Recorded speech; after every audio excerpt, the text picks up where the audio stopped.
If he hadn't seen it with his own eyes, Tim never would have believed that so many people could live so close together. Back home, even the smallest farm was 70 yards across, and some farmers' fields were much larger.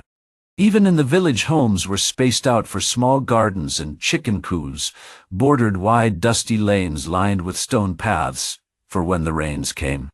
In Maljan, the roads were completely paved and structures had been built side by side and 2 or more stories tall. But nothing had prepared him for the crush of people that was Amber Bay. Even from outside the great walls, Tim observed massive stone buildings capped with metal that shone like gold in the dying light. Stone buildings seemed to rise up out of the ground in neat rows, as if some mad farmer had planted rocks instead of seeds, and caught the amusement of Joven, god of humor, and the hand of mischief who made them grow like trees. Here, people didn't just live beside people, but on top of people, and below them as well. The amount of people in the streets would have filled Tim's home village 100 times over, buying food, trinkets, earthenware vessels, and silver utensils, as well as other items from vendors who wandered the streets near aimlessly, but finding the streets near aimlessly. Coin they sought regardless. To the untrained eye, it would seem as if a chaotic mob had been unleashed on the hapless merchants, until you recognized the orderly nature and calm demeanor of the crowds that had carefully choreographed the scene over endless days, until it was mechanical if not monotonous. Dalen had taken the lead of their party, winding through the throngs as a seamstress weaves a bolt of cloth. The few who had thought to cut a purse from the party reconsidered their intent with the flash of a red cloak, revealing well-worked steel blades walking alongside wary dwarven faces carrying dwarven axes. Bo took up the rear of their formation, eyes locked on any who came too close as leather creaked and scale armor chimed with every step like a bone-tailed viper, commands respect with the threat of excruciating death. It didn't take long for Tim to feel overwhelmed by the sights, sounds, and smells of the city at night.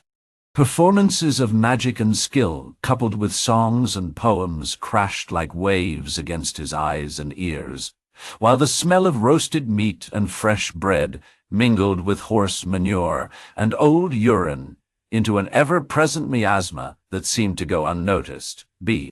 Why anyone but him? As the group entered an open market, the smell dissipated some, but the lights and sounds intensified while his head began to throb.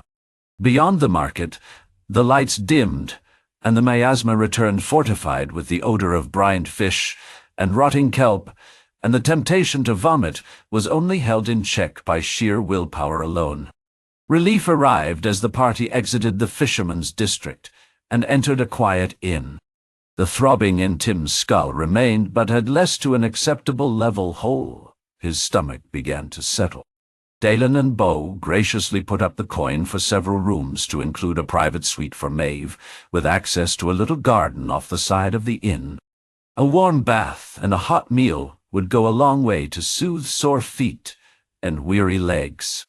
Joffery began to comment, but with a sharp glance from Bo and Dalen, the rhyme died on the spot.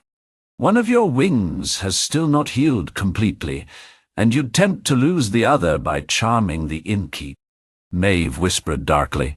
Joffery began innocently, but quickly changed his tone. Perhaps a few songs to entice a few patrons, for the night is quite long and my purse is unladen. The innkeeper raised an eyebrow in suspicion at Joffery's rhyme, but instead of a charm he began strumming his lute in a light-hearted tune. Tempted at the possibility of drawing in a crowd, the innkeeper agreed to feed the party a simple meal of roasted hens and bread, as well as a bath if he could fill the common room. Joffery smiled deviously before strumming a few notes to a dwarven tune and heading out to the street, followed by his retinue, already singing tales of glorious battles and golden hordes, guarded by dragons. Nods! Joffery delivered the crowds he had promised, and the common room roared with demands for more. Though Tim's stomach had settled after bathing and eating, his head was still throbbing and he retired from the ruckus. Up in his room he had stripped down to his shirt and opened the window, hoping that the cool air would ease the pain. The window looked out over the tiny garden, complete with Maeve spreading her roots in the soil and branches in the breeze. In the distance, bells tolled the hour from a massive structure on a small island in the bay. "It's late, Tim," Maeve called from below, catching him off guard. "I know you're exhausted." "I've had a headache since we came here," Tim confessed, just hoping some fresh air might clear it before bed. "I could—" Maeve began to say slyly, but caught herself. She looked away from him, almost in shame, and Tim was tempted to ask what was wrong, but she started to speak before he could ask. "I could ask the innkeep if he has something for your pain?" "It's not that bad. A good night's rest, and I'll be right as rain," Tim replied. "Have you been here before, right?"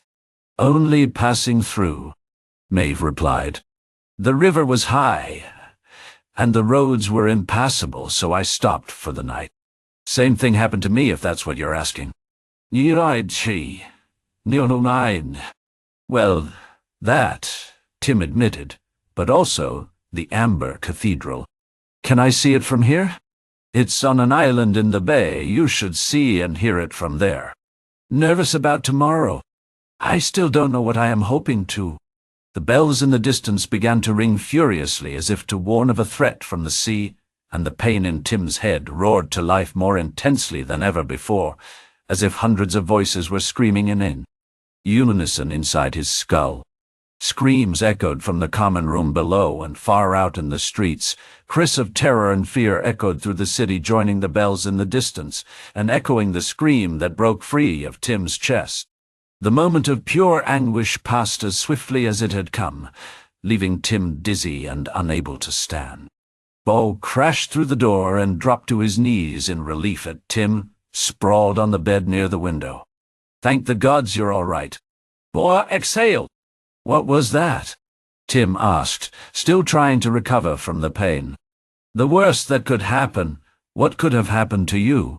Bo replied. "He has possessed a willing host and has passed through a gate." Tim's senses heightened as the voices of the gods became clear in his mind, warning him to act before it was too late, demanding he flee or hide or call out their names. Among the choir of pleas came a voice that he recalled with trepidation. "I found you once. I will find you again.